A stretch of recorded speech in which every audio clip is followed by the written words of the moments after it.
নমস্কার বন্ধুরা, রূপা kitchen with village ফুডে সবাইকে স্বাগত। চলে এসেছি আবার একটা নতুন রেসিপি নিয়ে। তো আজকে মাছের রেসিপি করব। তো বাজার থেকে 1 কিলো মাছ কিনে নিয়ে এসেছে। তো এই মাছটা কেটে আজকে আমি রান্না করব। তো কী দিয়ে রান্না করছি, কীভাবে রান্না করছি আপনারা দেখতে থাকুন। ভালো লাগলে অবশ্যই একটা লাইক কমেন্ট করবেন। তো চলুন শুরু করি আজকের রেসিপি। তো মাছ কাটার জন্য আমি একটা কচু পাতা কেটে নেবো আগে। এবার আমি মাছটা কেটে নেবো।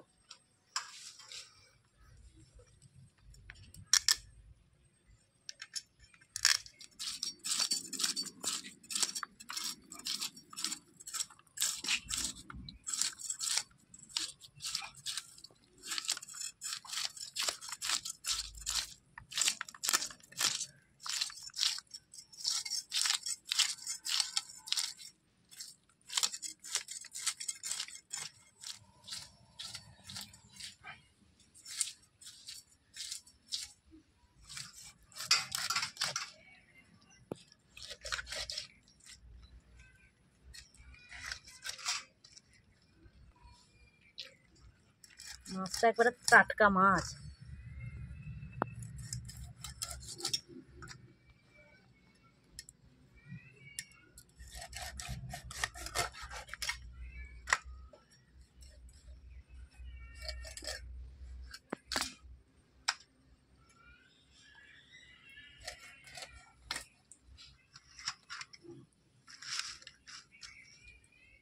মাছটা কাটা হয়ে গেছে, এবার ধুয়ে নেবো।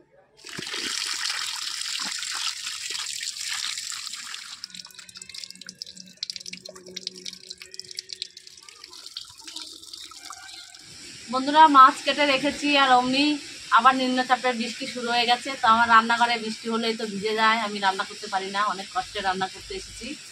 তো যাই হোক, অন্ধকারে একটু করতে হবে, এখানে লাইটেরও ব্যবস্থা নেই আর ওয়েদারও তো সেরকমই হয়ে গেছে।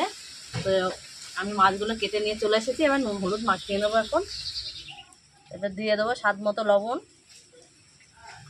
হলুদ। তো ভালো করে মাখিয়ে নেবো। এবারে উনুন ধরিয়ে নেবো। তো উনুনটা আমি ধরিয়ে নিয়েছি, এবার কড়াটা বসিয়ে দেবো। কড়াই গরম হয়ে গেছে, এবার কড়াইতে আমি সরষের তেল দিয়ে দেবো। এত হাওয়া দিচ্ছে চারদিকে, এত ধুমো হচ্ছে, আমি তাকাতেই পারছি না।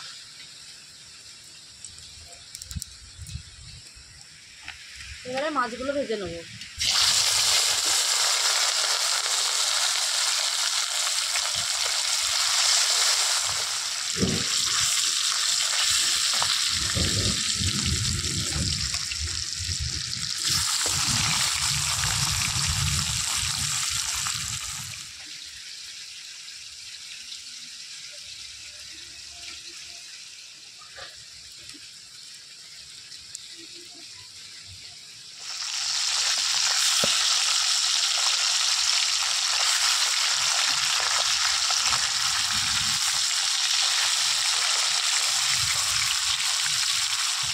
এদিকে মাছ ভাজা হচ্ছে আর আমি যে তরকারি করব তার জন্য আমি এখানে কচু নিয়েছি।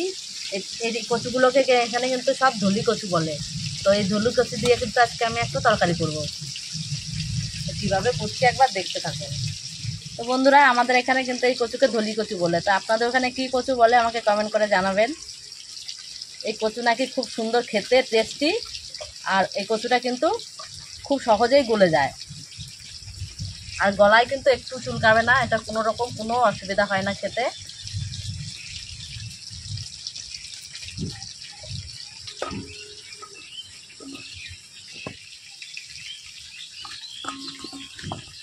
এই কচু কাটার সময় কিন্তু হাতও চুলকায় না।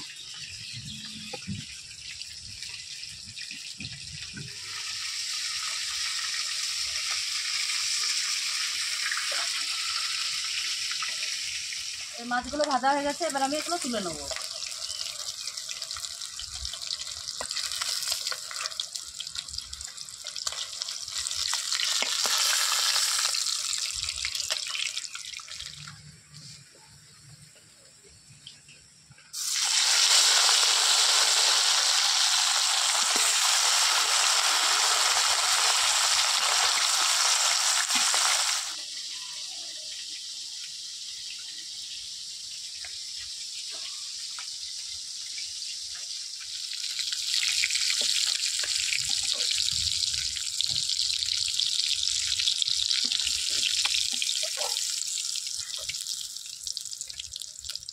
মাছ ভাজা তেলে ফোড়নে দিয়ে দেবো একটা তেজপাতা,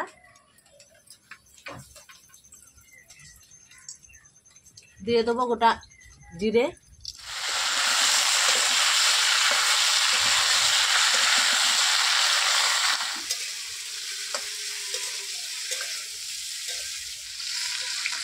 মাছের তেলে আমার আলু আর কচুটা আমি ভালো করে লাল করে একটু ভেজে নিয়েছি। এবারে এখানে আমি দিয়ে দেবো স্বাদ মতো লবণ,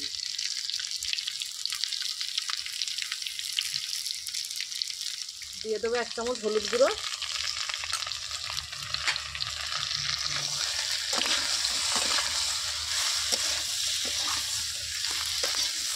দিয়ে দেবো লঙ্কা বাটা,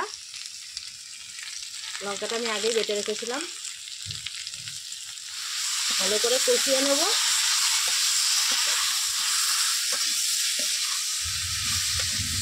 ভালোভাবে কষানো হয়ে গেছে, এবারে দিয়ে দেবো জল।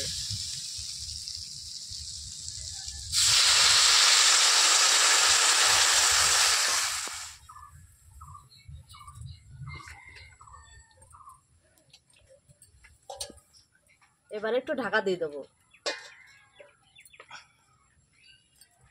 তরকারিটা এদিকে হতে থাকুক, ততক্ষণে এখানে কটা ভেন্ডি আমি ভালো করে আগে থেকে ধুয়ে রেখেছিলাম, তো ভেন্ডিগুলো একটু ভাজার জন্য কেটে নেবো।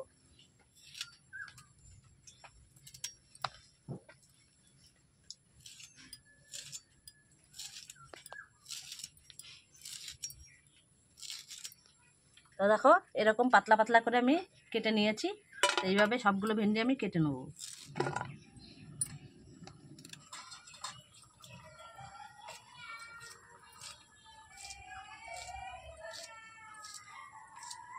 একটা মাঝারি সাইজের পেঁয়াজ কেটে নেব।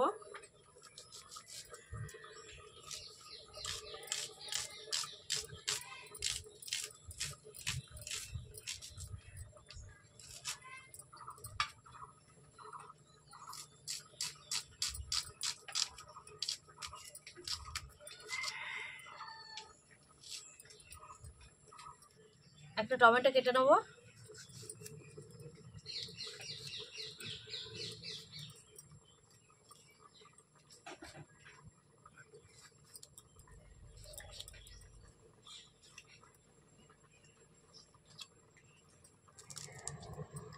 দশ 12টা কাঁচা লঙ্কা নিয়েছি, একটু কেটে নেবো এগুলো।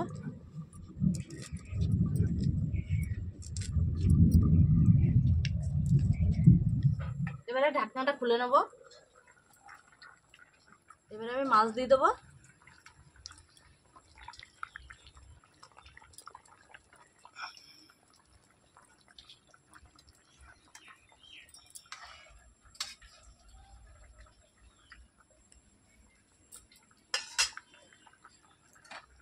এবারে আমি ধনে জিরা গুঁড়ো করে রেখেছি ঘরে, তো এই ধনে জিরা গুঁড়োটার মধ্যে একটু দিয়ে দেবো।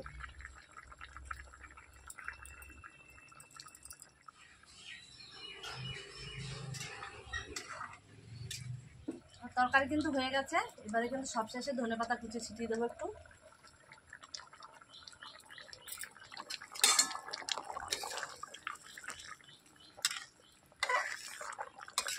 এবারে আমি তরকারিটা নামিয়ে নেব।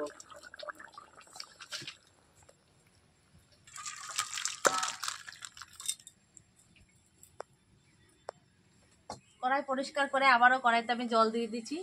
আমি জলটা কিন্তু একটু অল্প করে দিয়েছি, এবার জলটা কিন্তু ফুটছে, এই সময় আমি দিয়ে দেবো এখানে স্বাদ মতো লবণ। তো যেহেতু আমি মাছের ঝোল করব, মাছের ঝাল হবে এটা, তো সেখানে কিন্তু মাছে লবণ দেওয়া আছে, এখানে লবণের দরকার খুব কম, একবারে সামান্য না দিলে নয়, আমি সামান্য একটু লবণ দিয়ে দিলাম। দিয়ে দেবো ছোটো চামচের 1 চামচ হলুদ গুঁড়ো, দিয়ে দেবো 1 চামচ ধনে জিরার গুঁড়ো, আর দিয়ে দেবো 1 চামচ লঙ্কা বাটা। এবার একটু নামিয়ে নেবো।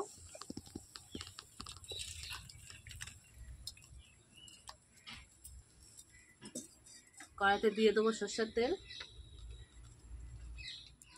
একটা তেজপাতা ছিঁড়ে দিয়েছি, দিয়ে দেবো অল্প করে কালো জিরে, 2-3টে কাঁচা লঙ্কা চেরা, টমেটো।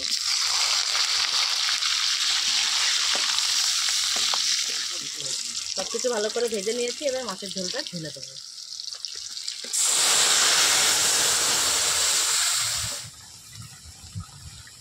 এবারে দিয়ে দেবো ধনেপাতা কুচি। খুব অল্প সময়ে কিন্তু আমার তরকারি হয়ে গেছে। তরকারিটা কিন্তু 5 মিনিট সময় লাগে। এবারে নামিয়ে নেবো।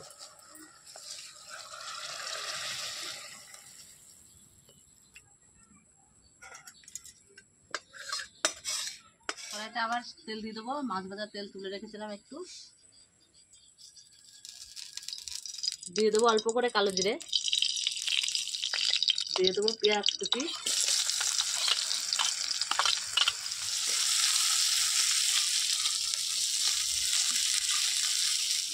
দিয়ে দেবো টমেটো, দিয়ে দেবো চিড়ে রাখা কাঁচা লঙ্কা। এবারে ভেন্ডিগুলো দিয়ে দেবো। দিয়ে দেবো স্বাদ মতো লবণ, আর দিয়ে দেবো হলুদ গুঁড়ো।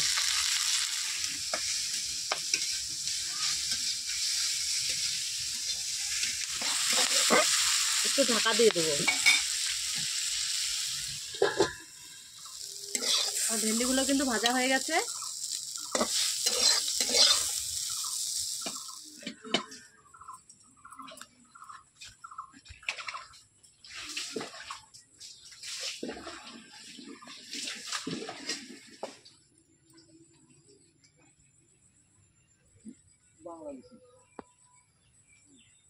তো বন্ধুরা, গ্রাম বাংলার এই রেসিপিগুলো কেমন লাগলো অবশ্যই কমেন্ট করে জানাবে, আর একটু বেশি বেশি করে লাইক শেয়ার করবে।